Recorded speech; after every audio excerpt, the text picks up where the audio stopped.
İyi dostlarım, aşk boldum bir gıyda, onun görkü meni hayran eyledi. Onun vasfın beyan edeyin size, onun görkü meni hayran eyledi. Şonun vasfın beyan edeyin size, onun görkü meni hayran eyledi.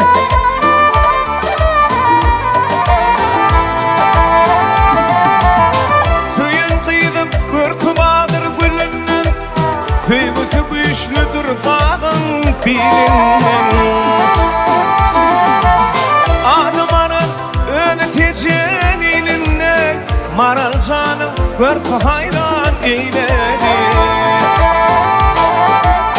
Adımanın öğreteceğin elinden, maral kıydım görkü hayran eyledi. Canına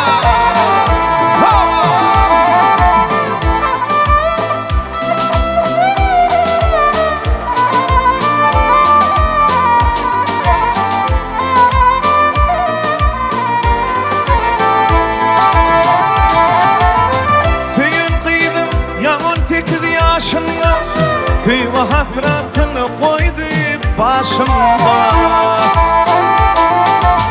geceler sallanıp menin düşümde, şairleri yani hayran eyledi.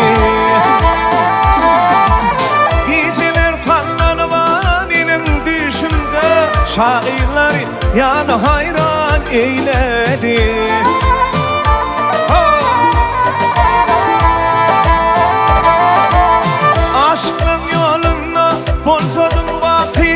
Şol gıydın derdinden yüreğim dardı.